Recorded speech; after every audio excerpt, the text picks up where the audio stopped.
শিল্পী আয়েশা মৌসুমীর কাছে এই সময় একজন দারুণ একজন ফোক সঙ্গীত শিল্পী বলবো, যাকে ওর কণ্ঠে ফোক সঙ্গীত অনেক অনেক আকৃষ্ট করে আমাদের। তো মৌসুমী, যেটা জিজ্ঞেস করতে চাচ্ছিলাম তোমাকে, একটাই তো জীবন, এই জীবনে আর তোমার কি কি করার ইচ্ছা? আমার অনেক গান গাওয়ার ইচ্ছা। শুধুই গান? হ্যাঁ, শুধুই গান, কারণ আমি শিখেছি একটা, ভালোবাসি একটা জিনিস। আর আমি টুকিটাকি আঁকাআঁকি করতে পছন্দ করি লেজারে। তো এই আর কি। তবে আমি অনেক গান গাইতে চাই, যেমন আমার গান সবার মুখে মুখে থাকবে। That's it. অবশ্যই স্বপ্ন তোমাকে অবশ্যই তোমার স্বপ্নের কাছে নিয়ে যাবে। সংসারের প্রতি কোনো সংসার এখন তো আমি অনেক ছোট, বড় হই তারপরে সংসারের কথা ভাববো।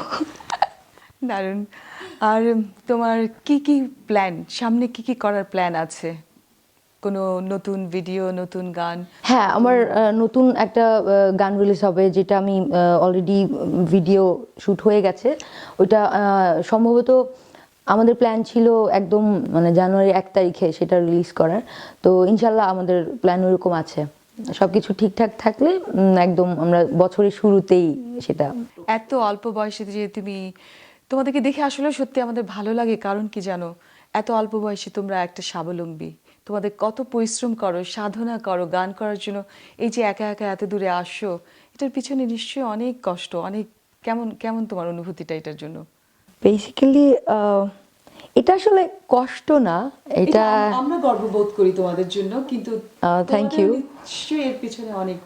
হ্যাঁ, ডেফিনেটলি ডেফিনেটলি একটা কোনো কিছুই তো একদিনে দাঁড়ায় না। লাইক একটা গাছ যদি আপনি বপন করেন, সেটা তো একদিনে ফল হবে না। তো অনেক ওটার যত্ন করতে হবে, অনেক পানি ঢালতে হবে। ওই রকমই শুরুটা তো একদম ছোটবেলা থেকে হয়েছে, ওই যে ঘাট ধাক্কা থেকে শুরু হয়েছে গান শেখা। তখন থেকে আমি গান করি, মানে গানের ভালোবাসা তখন থেকে আমার শুরু। প্রফেশনালি আমি গান করব এটা আমি কখনো চিন্তা করিনি। আমার হোম ডিস্ট্রিক্ট হচ্ছে নারায়ণগঞ্জ। তো যেখান থেকে আমি শুরু করেছি, সেখান থেকে আমাদের এলাকাটাও ছিল আপনার একটু কনজারভেটিভ। অনেক এলাকা থাকে না একটু মফস্বলের এলাকা, যেমন কনজারভেটিভ, তো ওই রকমের ছিল। ওখান থেকে বের হয়ে একটা মেয়ে গান করবে, দেশ বিদেশে যাবে, সেটাও খুব একটা পজিটিভ ছিল না সবার জন্য। তো এই জন্য একমাত্র সমস্ত ক্রেডিট যায় আমার আম্মুর উপরে। তার সাহসিকতার জন্যই আমার শুরু। এরপরে আমি আস্তে আস্তে স্বপ্ন দেখছিলাম, কিন্তু স্বপ্ন কিভাবে ইউটিলাইজ করব, এটা আমার শুরু হয়ে গেছে পাওয়ার ভয়েস থেকে। 2012-এ আমি যখন পাওয়ার ভয়েসে অ্যাটেন্ড করেছি, তখন থেকে আমার স্বপ্নের দ্বার খুলে গেছে। যদিও আমি পাওয়ার ভয়েসে কোনো প্লেসে ছিলাম না, 1 2 3 এরকম ছিলাম না, বাট তখন থেকে আমি বুঝতে পেরেছি যে how to do, what to do. আর তখন যেটা হয়েছে, পাওয়ার ভয়েস থেকে বের হয়ে যখন আমি এলিমিনেট হয়ে গেলাম, তখন খুব মন খারাপ হয়েছিল। এখানেই মনে হয় সব শেষ, খুব কান্না করেছিলাম। কিন্তু আমার বললাম না, আমার সবচেয়ে পজিটিভ দিক হচ্ছে ইচ্ছা শক্তি। আমার প্রবল ইচ্ছা শক্তি ছিল, এই কারণে হয়তো আল্লাহ চেয়েছেন আমার। হ্যাঁ, আমি আমার প্র্যাকটিস চালিয়ে গিয়েছি, আমি আমার গান করেছি নিজের, যে কারণে আজকে মানুষ চিনতে শুরু করেছে। আর এই যে বড় বড় সেলিব্রিটিদের সাথে থাকো এখন তুমি, যেটা আগে তুমি চিন্তাও করোনি, তাদের সাথে গান গাও, তাদের সঙ্গে বাইরে যাও, এটা এটা কেমন, তুমি কি চোখে দেখো? না, আমি চিন্তা করিনি তা না, আমি একদম ছোটবেলা থেকেই চিন্তা করেছি যে হ্যাঁ, আমি ওই জায়গাটায় যাব। লাইক আমাদের নারায়ণগঞ্জে একবার একটা আমাদের স্টেডিয়ামে একবার যখন মমতাজ আপু, জেমস ভাই, এনারা সবাই এসেছিল, তখন আমি ওইখানে শো দেখতে গিয়েছিলাম আমার আম্মুর সাথে, আম্মু আব্বুর সাথে। তখন থেকে আমার স্বপ্ন যে আমি একদিন ওনাদের সাথে গান করব। তো স্বপ্ন দেখতে ভালোবাসি আমি, স্বপ্ন ছোট দেখি না। গ্রেট। একটা একটা সুন্দর আরেকটা গান শুনি তোমার কণ্ঠে।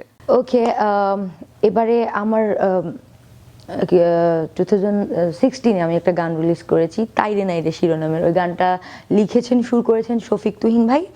আর ওইটা শুনে আসি। কাউকে ফলো করো না নিজেই নিজের মতো করে গাইতে চাও? না, কাউকে না কাউকে তো অনুসরণ করতে হবে, অনুকরণ না করলেই হয় আর কি। তো অনুসরণ করি অনেককেই। রুনা লায়লা ম্যাডামের গান, তাকে দেখে ওগুলো শুনে শুনে ওগুলো শেখা। যদি ওভাবে বলি, আমার টিচার হচ্ছেন ওস্তাদ সুবীর চক্রবর্তী। তার কাছ থেকে আমার বেসিক তালিম নেওয়া, কিন্তু এছাড়াও আমার অনেক গুরু আছে, Runa Laila madam, Sabina Yasmin madam. Folk গানের জন্য আছে আমাদের চন্দনা মজুমদার, তারপর অনেকের গান আমি শুনি, এবং সবার মাঝখান থেকে যেটা আমার জন্য ভালো আমি মনে করি আমি অ্যাডাপ্ট করতে পারবো সেটা আমি নেই, এই আর কি। এমনিতে আমি গান পছন্দ করি, সবার গান শুনি, এবং আমি আমাকে একরকম শুধু ফোকের মধ্যেই রাখতে চাই না, আমি সব রকমের গানই চাই যেন আমার ঝুলিতে থাকুক। তো অনেক পুরস্কারও পেয়েছো নিশ্চয়ই গানের জন্য তোমার? ছোটবেলা থেকে শিশু একাডেমিতে আমি কোর্স করেছি, সেখানে আমার ছিল শিল্পকলাতে আমার ওইরকম একটা অ্যাচিভমেন্ট ছিল। তো সবকিছু বিভিন্ন কম্পিটিশন, শিশুর সপ্তাহ, এগুলো সব মিলিয়ে ছিল। আর শখ কি তোমার? শখ বেসিক্যালি ওই রকম টাইম পাওয়া যায় না, কারণ শো নিয়ে খুব বিজি থাকি। শখ ছিল, অনেক শখই তো লাগে। এখন যেমন শখ হয়েছে আমি পুরা দুনিয়া ঘুরে বেড়াবো, তাই না? নতুন শখ এটা। একটা সময় ছিল গার্ডেনিং এর। So, শখ পাল্টায় ডে বাই ডে, মানুষের রুচি, মানুষের মেধা বিকাশ হয়, শখ পাল্টায়, নির্দিষ্ট কোনো শখ নেই। দারুণ। তুমি এই যে দুনিয়া ঘুরে বেড়াবে গান নিয়ে, নিশ্চয়ই সঙ্গীত নিয়ে, সঙ্গীত সাথে থাকবেই। আচ্ছা, কি খেতে ভালোবাসো? আমি একটু ফুডি, আমি সব খেতেই ভালোবাসি। আর সেক্ষেত্রে আমার স্পেশাল ডিশ হচ্ছে খিচুড়ি গরুর মাংস, যেটা আমার জন্য খুবই ক্ষতিকর, কিন্তু এরপর আমি খুব লাভ দিস, দেখে মনে হয় না তুমি খিচুড়ি গোস্ত খাও এইসব। বাট আমি খুব পছন্দ করি। আর তোমার আম্মা তোমাকে যে গানের জন্য অনুপ্রাণিত করলো, তো আম্মার জন্য একটু কিছু গান আমাদের আজকে শোনাও তো, আম্মাকে ইয়ে করে ভালোবেসে। আমার সব গানই তো আমার আম্মুর জন্য। তো তার মধ্যে আমার আম্মুর একটা গান খুব পছন্দের আছে, যেটা আমি কভার করেছি, একটা লালন গীতি, সেটা শুনিয়ে দিচ্ছি একটু। ঝিয়ের পেটে মায়ের জন্ম, ঝিয়ের পেটে মায়ের জন্ম, তারে তোমরা বলবে কি, চাঁদের গায়ে চাঁদ লেগেছে, আমরা ভেবে করব কি, চাঁদের গায়ে চাঁদ লেগেছে।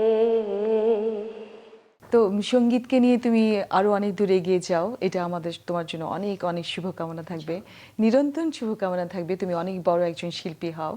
তো আমাদের কানাডায় আমাদের শিল্পীদের জন্য তোমার কিছু বলার আছে কিনা? এখানে আসার পরে তো দেখলাম কম্পিটিশন শুধু দেশেই না, এখানেও আছে, কারণ এখানে অনেক ভালো ভালো সিঙ্গার যারা অনেক ভালো করছে, তাদের জন্য অনেক শুভকামনা। আর আমি চাই সবাই যতই প্রবাসী হোক না কেন, এরপরে যেন বাংলাদেশকে প্রমোট করে, বাংলাদেশের গানকে প্রমোট করে। যেমন এবার আমি এসেছি, ইনশাল্লাহ সামনে আমাদের প্রজন্মের আরও আসবে এখানে কনসার্ট করতে। সো আমি চাই সর্বোপরি বাংলাদেশের জয় হোক। হ্যাঁ, অবশ্যই। দর্শক, আমাদের শিল্পী কথা শুনলাম, শিল্পী আসলে একদিনে খ্যাতি পেতে চান না, শিল্পী চান তার দীর্ঘদিনের তার প্রচেষ্টা, তার সাধনা দিয়ে একজন পরিপূর্ণ শিল্পী হতে। শিল্পীর জন্য আমাদের অনেক শুভকামনা থাকলো। আবারও দেখা হবে আগামীর আয়োজনে। যারা আমাদের অনুষ্ঠানে আসতে চান যোগাযোগ করবেন darkroom.mh.com। ভালো থাকবেন এবং নন্দন টিভির সঙ্গে থাকবেন, আমার মজমা সঙ্গীত।